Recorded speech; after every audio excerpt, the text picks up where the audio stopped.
नमस्कार, आप देख रहे हैं तेज इंडिया लाइव न्यूज और मैं हूं आपके साथ रजत। आइए दिखाते हैं दिन भर की कुछ खास छोटी और बड़ी खबरें।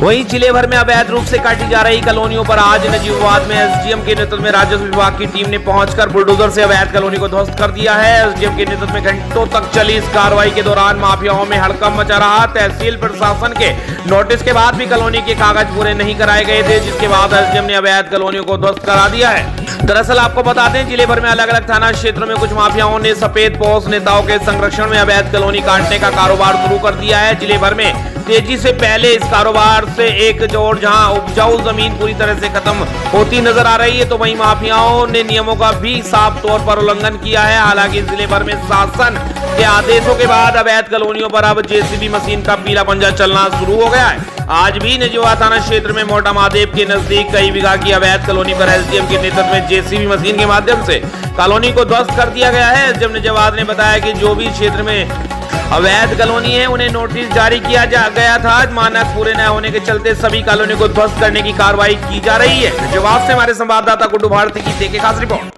ये एक विशेष अभियान चल रहा है। विनिमय क्षेत्र में अंतर्गत जो कॉलोनियाँ बिना नक्शा पास कराए बनी थी, उनको कई बार नोटिस दिया जा चुका था। उसके बावजूद उन्होंने नक्शे के लिए ना अप्लाई किया, ना ही नक्शा उनका पास हुआ था। उनके विरुद्ध एक अभियान चलाया जा रहा है। उसके क्रम में हम लोगों ने अभी इधर मोटा महादेव की तरफ से अपना विनिमय क्षेत्र से शुरू किया काम को, और जो यहाँ पे कॉलोनी को यहाँ पे जो अवैध निर्माण कर लिया गया था उसे ध्वस्त किया जा रहा है। धन्यवाद सर। आपको बता दें, जनपद बिजनौर में चोरी छिपे सरकारी लकड़ी गाड़ी में लाद कर ले जा रहे माफियाओं को वन विभाग की टीम ने घेराबंदी कर पकड़ लिया है। हालांकि अपने आप को फंसता देख लकड़ी माफियाओं ने वन विभाग की टीम पर फायरिंग भी की, जिसमें अपने बचाव में वन विभाग की टीम ने भी फायरिंग की। इस बीच दोनों ओर से चली फायरिंग में कोई घायल नहीं हुआ, लेकिन वन विभाग की टीम ने कामयाबी हासिल करते हुए मौके से एक माफिया को लाखों की लकड़ी के साथ गिरफ्तार कर लिया है, जबकि 3 लकड़ी माफिया भागने में कामयाब हो गए हैं। दरअसल बता दें आपको, सुबह 4 बजे चांदपुर वन रेंजर विकास कुमार अपनी टीम के साथ गश्त पर थे। इसी दौरान उन्हें एक संदिग्ध वाहन आता दिखा, तो वन विभाग के कर्मचारियों ने लकड़ी से लदे वाहन को रोकने का प्रयास किया, लेकिन सामने से अचानक फायरिंग की आवाज सुनाई दी। अचानक हुई फायरिंग में वन कर्मियों के हाथ पांव फूल गए, जिसके बाद वन कर्मियों ने अपनी ओर से जवाब में फायरिंग की। दोनों ओर से चली फायरिंग के बाद आखिरकार वन विभाग की टीम में मौके से एक लकड़ी माफिया को गिरफ्तार कर लिया। वाहन में लदी लकड़ियों को वन कर्मियों ने अपने कब्जे में ले लिया और गिरफ्तार हुए आरोपी को जेल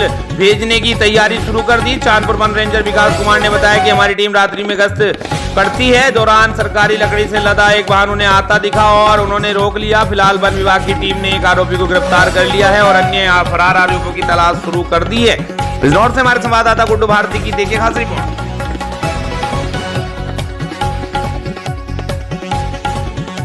उत्तर प्रदेश के जनपद गाजियाबाद में हिंदू क्रांतिकारी सेवा दल के राष्ट्रीय अध्यक्ष महंत मनचंद्रपुरी महाराज के तत्वाधान में हनुमान जन्मोत्सव के उपलक्ष्य में एक शोभा यात्रा हिंडन बिहार से शहर के कई क्षेत्रों में निकाली गई। घूकना मोड़ के डॉक्टर शरद गौतम शर्मा व ऑल इंडिया जर्नलिस्ट वेलफेयर के जिला सचिव पुष्पेंद्र सिन्हा, दीपक कौशिक, जिला उपाध्यक्ष जिला अध्यक्ष भूपेंद्र चौधरी के नेतृत्व में सैकड़ों श्रद्धालुओं ने महंत मनचंद्रपुरी का भव्य स्वागत किया।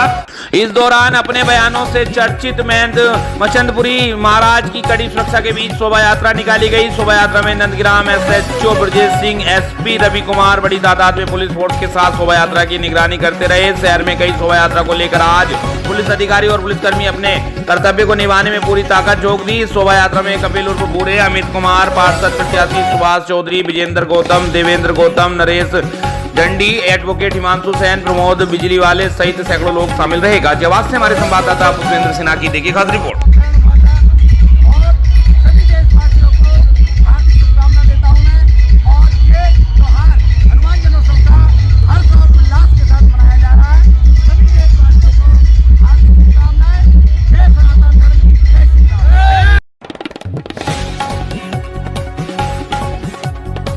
वहीं कुख्यात माफिया तीक के सगे भाई अशरफ को बरेली कोर्ट में किया जा रहा है पेश। बरेली कोर्ट में होगी आज अशरफ की पेशी, जहां से भी उसकी किस्मत का तय होगा फैसला। जी आपको बता दें, उमेश पाल हत्याकांड को लेकर जुड़े हैं तार। मिली जानकारी से कोर्ट ले जाने से पहले बिगड़ी अशरफ की तबीयत, गाड़ी में बैठने से ठीक पहले बिगड़ी तबीयत। जेल के अंदर चल रहा अशरफ का मेडिकल। आज अशरफ को एंटी करप्शन कोर्ट में होना था पेश, फिलहाल अशरफ का कोर्ट में जाना हुआ कैंसिल।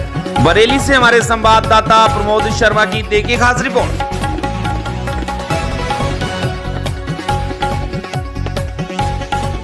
वहीं उत्तर प्रदेश के जनपद बरेली में थाना फरीदपुर के ग्राम नवादा बेल संडी के पीड़ित कमल पाठक ने जगह एवं जमीन पर दबंगों द्वारा कब्जा किए जाने का विरोध करने पर दबंगों ने लात घुसोड़ लाठी डंडों एवं राडों से पीट कर किया अधमरा। मामले की सूचना 112 को देने के बाद भी नहीं हुई कोई कार्रवाई न होने पर 5 दिन बाद पीड़ित पहुंचा एसएसपी दरबार, लगाई न्याय की गुहार। एसएसपी ने मामले में संज्ञान लेते हुए दिया आवश्यक कार्रवाई करने का आश्वासन। बरेली से हमारे संवाददाता प्रमोद शर्मा की देखिए खास रिपोर्ट। मेरा नाम कमल पाठक है, मैं ग्राम नवादा बिलसंडी फरीदपुर बरेली का निवासी हूँ।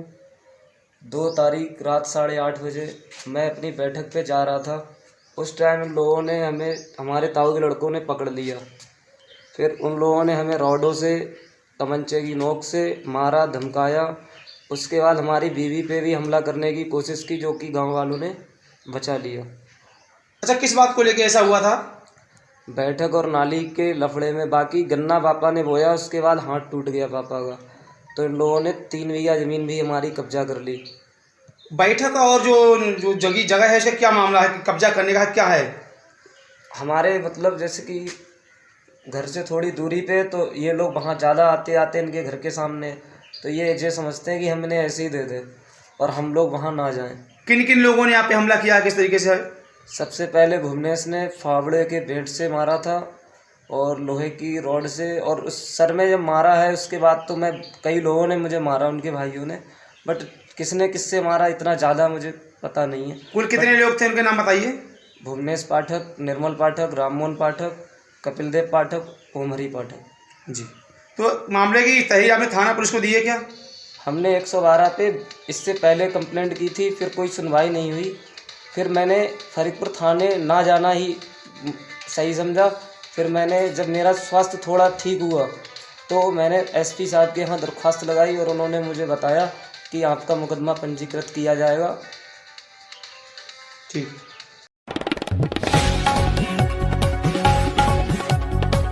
आपको बता दें, इस वक्त की खबर उत्तर प्रदेश के जनपद लखीमपुर खीरी के पलिया से, जहां शहर की गली मोहल्ले में झोला छाप डॉक्टर तथा मेडिकल स्टोर पर खुलेआम किया जा रहा है। मरीजों का इलाज क्षेत्र में 90% मेडिकल स्टोर पर नहीं है फार्मेसी की उपलब्धता। खाना पूर्ति के लिए मेडिकल स्टोर लाइसेंस लेते समय लगाए देते हैं फार्मा की डिग्री। सूत्रों की माने तो इन झोला छाप डॉक्टरों का कौन करता है संरक्षण, ये एक सवाल निशान है।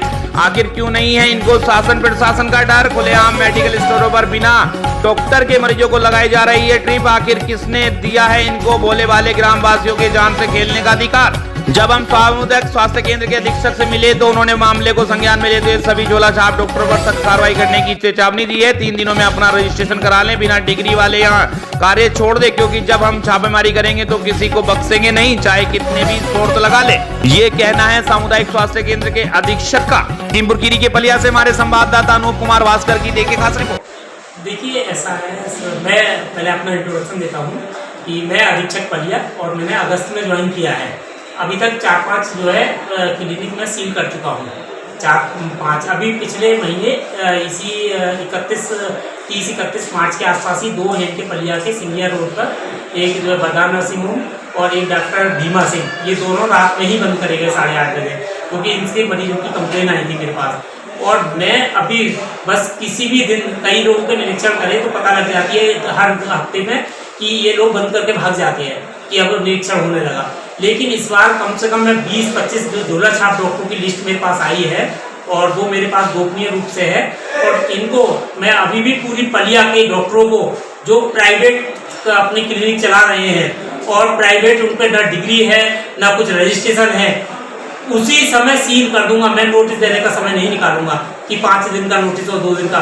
फिर भी मैं कहता हूं कि 3 दिन का समय और दे रहा हूं मैं, 3 या 4 दिन में अपना रजिस्ट्रेशन करा लें, वरना पूरी पलिया ब्लॉक में संपूर्ण नगर जितने हमारे गांव आते हैं, 100 से ऊपर की आबादी, 200 से ऊपर गांव है हमारे पलिया में, कोई भी गांव ऐसा शेष नहीं बचेगा जिसमें कोई भी झोला छाप प्रैक्टिस कर पाए। सभी झोला छाप को, सभी जितने भी अभियान, इस अभियान में मैं प्रतिदिन 10 कम से कम क्लिनिक सील कर दूंगा आने वाले समय में, अगर मैं यहाँ पर रहा था।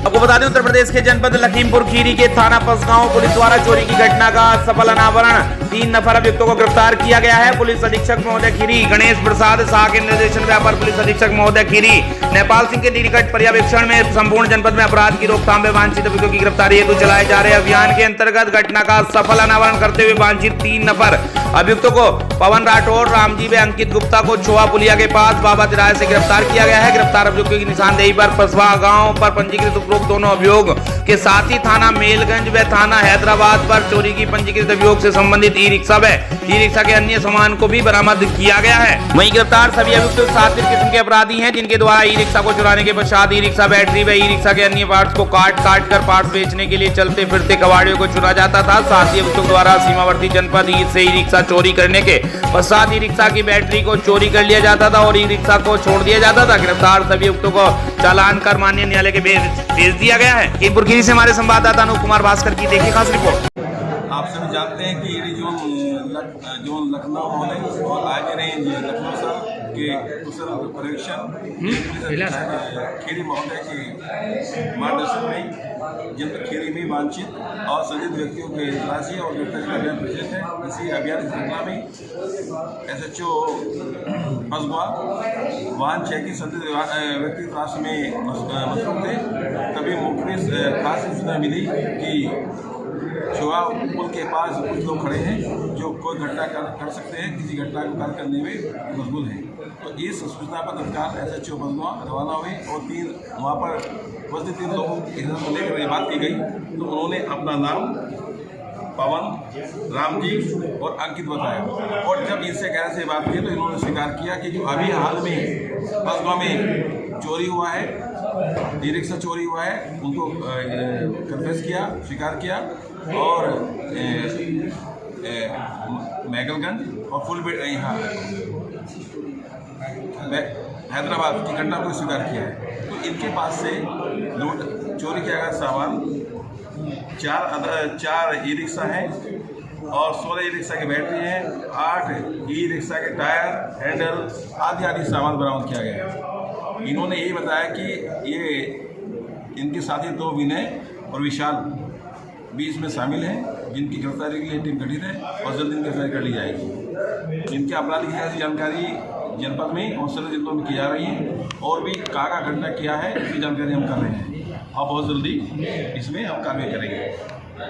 और ये SHO बसगवा साहब ने बढ़िया काम किया है, बनाए की बात है और पुलिस अधीक्षक महोदय द्वारा इनके लिए 10,000 रुपये की इनाम घोषणा की गई है।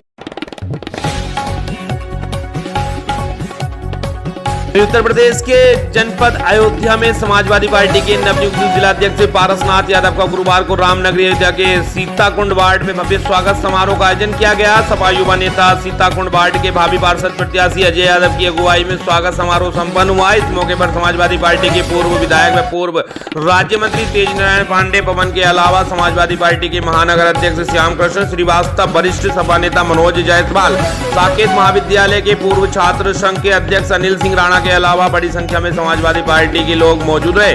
नवनियुक्त जिलाध्यक्ष पारसनाथ यादव के सम्मान में आयोजित इस कार्यक्रम में समाजवादी पार्टी के वरिष्ठ नेताओं द्वारा मौजूद लोगों को अंग वस्त्र व माला पहनाकर उनका सम्मान किया गया। इस मौके पर नवनियुक्त जिलाध्यक्ष पारसनाथ यादव ने कहा कि समाजवादी पार्टी एक ऐसी पार्टी है जहां पर सभी वर्गों का सम्मान होता है। समाजवादी पार्टी से जुड़कर युवा वर्ग अपने को गौरवान्वित महसूस करता है। यही वजह रही है कि समाजवादी पार्टी के संरक्षक व देश के पूर्व रक्षा मंत्री, पूर्व मुख्यमंत्री स्वर्गीय मुलायम सिंह यादव को इसलिए सम्मान से नवाजा गया है। वहीं पूर्व राज्य मंत्री तेज नारायण पांडे मौजूद सभी लोगों का स्वागत अभिनंदन करते हुए कहा कि आने वाले नगर निकाय चुनाव में समाजवादी पार्टी सामंजस्य बैठाकर प्रत्याशियों का चयन करेगी, जिससे नगर निकाय के चुनाव में समाजवादी पार्टी के ज्यादा से ज्यादा पार्षद में महापौर रामनगरी अयोध्या को मिल सकेंगे और रामनगरी का विकास हो सकेगा। बताते चले कि सीताकुंड वार्ड के भावी पार्षद के प्रत्याशी अजय यादव द्वारा यह महत्वपूर्ण स्वागत कार्यक्रम का आयोजन किया गया था। इस कार्यक्रम का संचालन शिक्षक सभा के नेता राम बख्श यादव ने किया। अयोध्या से हमारे संवाददाता नौशाद आलम की देखिए खास रिपोर्ट। सीताकुंड वार्ड से मैं पार्षद का चुनाव लड़ रहा हूं। अजय यादव नाम है मेरा और पारसनाथ यादव जी जिला अध्यक्ष नियुक्त किए गए हैं, जिनके उपलक्ष्य में कार्यक्रम रखा गया है। उनका स्वागत एवं सम्मान समारोह और हमारे समाजवादी गण जो इस वार्ड के हैं उनको सम्मान के लिए कार्यक्रम रखा गया है। और अगर जनता ने हमें आशीर्वाद दिया तो हम इस वार्ड के जो भी समस्याएं हैं, सरकारी योजनाएं हैं और उनका लाभ मैं दिलाने का काम करूंगा और जो भी प्रॉब्लम है उसको दूर करूंगा।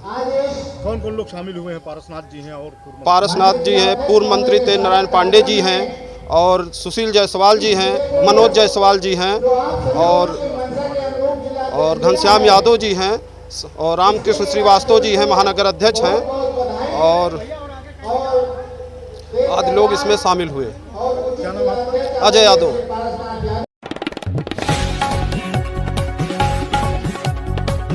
वहीं उत्तर प्रदेश के जनपद अयोध्या में भक्ति भवन मोहितारी मंदिर स्वर्ग द्वार में महंत राम प्रवेश दास के सानिध्य में अनमोल गुरुकुलम का भव्य उद्घाटन हुआ। यहाँ छात्र छात्राओं को श्री राम कथा व श्रीमद् भगवत कथा का प्रशिक्षण दिया जाएगा। मुख्य अतिथि श्री राम वल्लभ कुंज अधिकारी राजकुमार दास ने दीप प्रज्वलन कर अनमोल गुरुकुलम का भव्य शुभारंभ किया। उन्होंने कहा कि यहाँ के बच्चों को श्रीमद् भगवत का अध्ययन करने के लिए वृंदावन धाम जाना पड़ता था, लेकिन अब अयोध्या में अनमोल गुरुकुलम खुल जाने से उन्हें वृंदावन नहीं जाना पड़ेगा। उन्होंने कहा कि उत्तर प्रदेश सरकार कई जिलों में संस्कृत विद्यालय खोलने जा रही है। इसके लिए मुख्यमंत्री योगी आदित्यनाथ को बहुत बहुत साधुवाद। दशरथ महल के बिंदु गदाचार्य महंत देवेंद्र प्रसाद आचार्य महाराज ने कहा कि भगवान श्री राम के धाम में श्री राम कथा तो चलती रहती है, लेकिन अब यहाँ श्रीमद् भगवत कथा भी पढ़ाई जाएगी। इसके लिए अनमोल गुरुकुलम खुल गया है, जो हम सबके लिए सौभाग्य की बात है। अयोध्या से हमारे संवाददाता नौशाद आलम की देखिए खास रिपोर्ट। सभी अवधवासियों को जय श्री राम और समस्त भगवत भक्तों को मेरा प्यार भरा जय श्री कृष्ण। भक्तों, आज वृंदावन के बाद वृंदावन में हमारी 12 वर्षीय संस्था अनमोल गुरुकुलम चल रही है। अवधवासियों की बड़ी इच्छा थी कि एक अयोध्या में गुरुकुलम की स्थापना हो, तो उसके चलते हुए आज हनुमत जन्मोत्सव के पावन उपलक्ष्य में और मोतिहारी मंदिर में श्री राम प्रवेश दास जी महाराज के पावन सानिध्य में अनमोल गुरुकुलम का यहाँ पर शुभारंभ हुआ है, जिसमें अयोध्या के समस्त भगवत भक्तगण और संत महंत पधारे और उसी में आज ये विशाल भंडारा भी चल रहा है। इस गुरुकुलम का उद्देश्य एक है कि ज़्यादा से ज़्यादा लोग जो है श्रीमद् भागवत कथा का अध्ययन करें और श्री राम कथा का अध्ययन करें और सनातन संस्कृति की पताका को जन जन तक जा कर के फहराएँ और पूरे देश में ही नहीं पूरे विश्व में जा कर के गुरुकुलम का और देश का हमारा नाम करें। ऐसा ये गुरुकुलम आज यहाँ पर शुभारंभ हुआ है, जहाँ से पूरे देश में जाकर के भगवत भक्तों की सेवा की जाएगी। क्या ये निःशुल्क रहेगा कि कोई फीस वगैरह निर्धारित? जी, इसके लिए देखो आज के समय में व्यवस्थाएं करने के लिए हमें शुल्क की ज़रूरत होती है, क्योंकि किसी को व्यवस्था देना है तो बिना जो है शुल्क की कोई व्यवस्था चलती नहीं है। तो उसके लिए एक न्यूनतम शुल्क रखा गया है।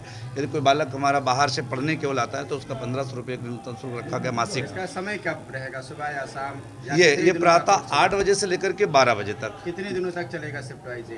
ये 8 से 12 नित्य प्रति चलेगा। अच्छा, सतत चलता रहेगा? कोई चलता ही रहेगा कि साल 6 महीना? नहीं, अनवरत ही चलता ही रहेगा अब ये। जी।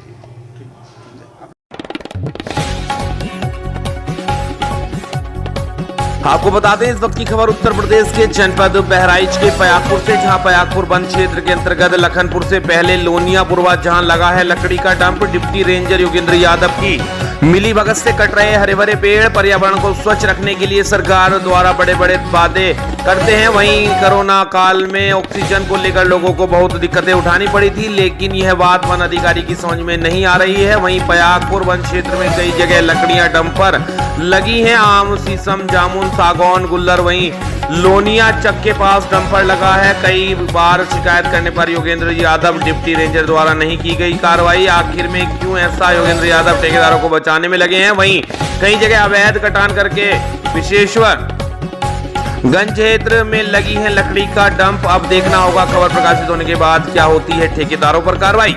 बहराइच के पयागपुर से हमारी संवाददाता पिंकी सिंह की देखिए खास रिपोर्ट।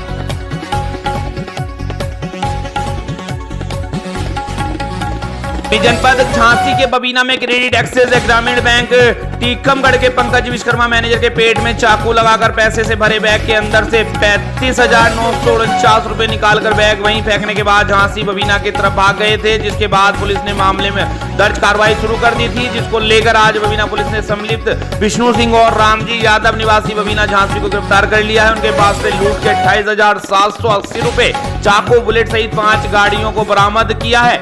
झांसी से हमारे संवाददाता समद अली की देखिए खास रिपोर्ट। पुलिस अधीक्षक महोदय द्वारा अपराधियों के विरुद्ध चलाए गए अभियान के तहत थाना क्षेत्र बबीना में 14/3/2023 को क्रेडिट एक्सेस ग्रामीण लिमिटेड फाइनेंस कंपनी के मैनेजर पंकज विश्वकर्मा के साथ 2 अपराधियों ने जब वे कलेक्शन करके जा रहे थे तो चाकू लगा करके इनका बैग छीन लिया था, जिसमें बबीना थाने पर FIR पंजीकृत की गई थी और लगातार टीमें लगी हुई थी केस को वर्कआउट करने के लिए। आज इन 2 अपराधियों को पकड़ा गया है, जिन्होंने अपना इस घटना को कबूल किया है और घटना में जो मोटरसाइकिल प्रयुक्त हुई थी वो मोटरसाइकिल बरामद हुई है तथा जो इन्होंने करीब 36,000 रुपये उस दिन लूटे थे उसमें 28,000 रुपये बरामद हुए हैं। इसके अलावा इन्होंने करीब 5 मोटरसाइकिलें भी चोरी की हैं, जिसको हम लोगों ने बरामद किया गया है।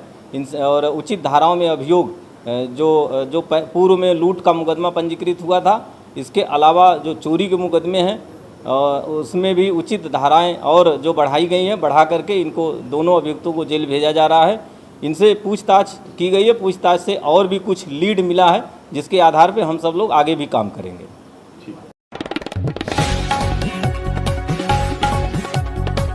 को बता दें इस वक्त की खबर उत्तर प्रदेश के जनपद झांसी से, जहां झांसी के मऊरानीपुर कोतवाली क्षेत्र के राष्ट्रीय राजमार्ग झांसी खुजराहो पर कार और ट्रक की जोरदार भिड़ंत हो गई, जिसमें 3 लोग गंभीर रूप से घायल हो गए, जिन्हें राहगीरों और मौके पर पहुंची पुलिस की मदद से सामुदायिक स्वास्थ्य केंद्र मऊरानीपुर लाया गया, जहां चिकित्सक ने एक महिला को मृत घोषित कर दिया तो वहीं 2 की हालत गंभीर होने पर चिकित्सक ने उन्हें झांसी रेफर कर दिया है। गुरुवार की सुबह मऊरानीपुर कोतवाली क्षेत्र के अंतर्गत आने वाले राष्ट्रीय राजमार्ग झांसी खुजराहो पर मधुरम रिसोर्ट के पास 8 से झांसी जा रही कार और ट्रक जोरदार भिड़ंत हो गई, जिसमें निशा पुत्री बीपी सिंह निवासी गुमरा 12, शाहरुख पुत्र रशीद झांसी, मुस्कान पत्नी बोरा झांसी गंभीर रूप से घायल हो गए, जिन्हें मौके पर मौजूद राहगीरों और पुलिस की मदद से सामुदायिक स्वास्थ्य केंद्र लाया गया, जहां मुस्कान को चिकित्सक ने मृत घोषित कर दिया। वहीं 2 की हालत गंभीर होने पर चिकित्सक ने झांसी रेफर कर दिया है। घटना की सूचना पर पहुंची पुलिस ने दुर्घटनाग्रस्त वाहन को कब्जे में लेकर कार्रवाई शुरू कर दी है। झांसी से हमारे संवाददाता समद अली की देखिए खास रिपोर्ट।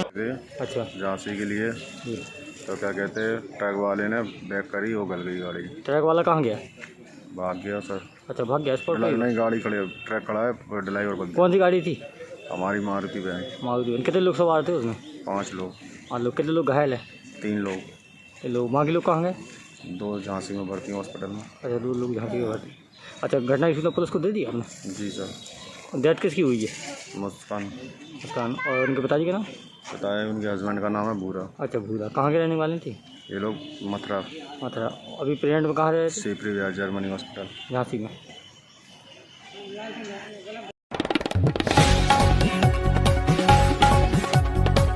वहीं उत्तर प्रदेश के जनपद झांसी के मऊरानीपुर कोतवाली क्षेत्र में बदमाशों ने एक बार फिर एक व्यापारी को निशाना बनाते हुए दुकान में रखी गुल्लक को उठा ले गए, जिसके बाद व्यापारियों ने एकत्र होकर मंडी गेट को बंद कर धरना प्रदर्शन शुरू कर दिया। वही घटना की सूचना कोतवाली पुलिस को दी गई। जानकारी के अनुसार मऊरानीपुर कोतवाली क्षेत्र के नवीन गल्ला मंडी में व्यापारी हनी अग्रवाल पुत्र विजय अग्रवाल अपनी दुकान पर दोपहर के समय बैठा हुआ था, तभी 2 बदमाश सवार बाइक पर आए और मौका पाकर दुकान में रखी गुल्लक को बाइक पर लेकर रफू चक्कर हो गए। वहीं उक्त घटना से व्यापारियों में काफी आक्रोश है, जिसके बाद सभी व्यापारियों ने एकत्र होकर मंडी गेट को बंद कर धरना प्रदर्शन शुरू कर दिया है। वहीं घटना की सूचना कोतवाली पुलिस को भी दे दी गई है। झांसी से हमारे संवाददाता समद अली की देखिए खास रिपोर्ट। ये चोरी की घटनाओं को लेके मऊरानीपुर गल्ला मंडी में कई बार चोरियां हो चुकी हैं, जिसकी पुनरावृत्ति बार बार हो रही है और चोर बहुत ज्यादा सक्रिय हो गए हैं।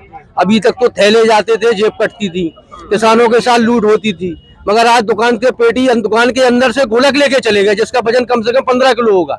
मतलब चोरों का इतना साहस कि वो गोलक लेके चले गए साथ में। चोरों के साथ पीछे दौड़े आदमी, उनको सामने सामने ले गए वो, मगर बीच रोड पे माल इतना पड़ा हुआ था। हमारे सचिव साहब का क्या है कि किसी बात में कोई दृष्टिकोण नहीं है कि मंडी में क्या व्यवस्था है। उनको फोन से सूचना से अवगत कराया, बोला कैमरे खराब है। मंडी में कई बार घटनाएं हो चुकी है, अपराधी कभी कैमरे में आया ही नहीं, क्योंकि जो कैमरे में आना चाहिए वो कैमरे हमेशा खराब ही रहते हैं। पुलिस को शिकायत की है, पुलिस आ गई है। इसके पहले भी जो घटना हुई थी उसकी भी जानकारी हुई, मगर कैमरे खराब रहते हैं उनके, अच्छी क्वालिटी के कैमरे ही नहीं है मंडी में। जो आदमी पीछे दौड़ा चोर को पकड़ने के लिए, चोर मुश्किल से 2 कदम की दूरी पे था, मगर जो आदमी क्या बीच में मटा डली थी तो वो रोड पे गिर पड़ा। पकड़ नहीं पाया। हमारी ये मांग है कि जल्द से जल्द इस चोरी का खुलासा होना चाहिए, नहीं तो अनिश्चितकालीन के लिए मंडी बंद कर दी जाएगी। कोई भी मंडी में कार्य नहीं करेंगे हम लोग। वहीं उत्तर प्रदेश के जनपद सिद्धार्थनगर के प्राथमिक विद्यालय तेलियाडीह द्वितीय में बच्चों का विदाई समारोह संपन्न हुआ, जिसकी अध्यक्षता कर रहे संजय कुमार, प्रधानाध्यापक प्राथमिक विद्यालय तेलियाडीह द्वितीय में बच्चों को सम्मान पत्र व मेडल देकर सम्मानित किया। वहीं प्रधानाध्यापक संजय कुमार ने बताया कि आज के दिन मुझे बहुत खुशी महसूस हो रही है। हमारे बच्चे अच्छे अंक पाकर हमारे विद्यालय का नाम रोशन किए। वहीं बच्चे एक परिवार की तरह खुल मिलकर रहते हैं। वहीं उपस्थित स्टाफ मौजूद रहा। सिद्धार्थनगर से हमारे संवाददाता नियामतुल्लाह की देखी खास रिपोर्ट। प्राथमिक विद्यालय तेलियाडीह द्वितीय विकास क्षेत्र पुनिया जनपद सिद्धार्थनगर में वार्षिक परीक्षा फल एवं पुरस्कार वितरण समारोह मनाया गया। आज इस समारोह में मुख्य अतिथि ग्राम प्रधान प्रतिनिधि श्री हरिश्चंद्र सिंह व बीडीसी प्रतिनिधि श्री अबरार अली जी, विद्यालय के सहायक अध्यापक श्री अनिल नायक, सत्येंद्र सिंह व पुरुषोत्तम सिंह, सभी रसोइयाँ, आंगनबाड़ी, गाँव के अनेक वरिष्ठ नागरिक और बच्चों के अभिभावक उपस्थित रहे। पुरस्कार वितरण समारोह का उद्घाटन श्री हरिश्चंद्र सिंह द्वारा किया गया। सभी कक्षाओं में प्रथम स्थान, द्वितीय स्थान व तृतीय स्थान प्राप्त करने वाले बच्चों को मेडल दिया गया। कक्षा 5 में प्रथम स्थान पर चांदनी साहनी व द्वितीय स्थान पर बेबी व अनीता गुप्ता संयुक्त रूप से रही। तृतीय स्थान देव कुमार को प्राप्त हुआ। पूरे विद्यालय में परीक्षाओं में सर्वश्रेष्ठ प्रदर्शन देव कुमार साहनी कक्षा 2 का रहा, जिन्हें अलग से मेडल देकर, शील्ड देकर प्रदान किया गया। मेडल के साथ साथ शील्ड भी दिया गया। पुरस्कार वितरण के बाद अंत में कक्षा 4 व 5 के बच्चों को पुस्तक वितरण किया गया। आज धन्यवाद।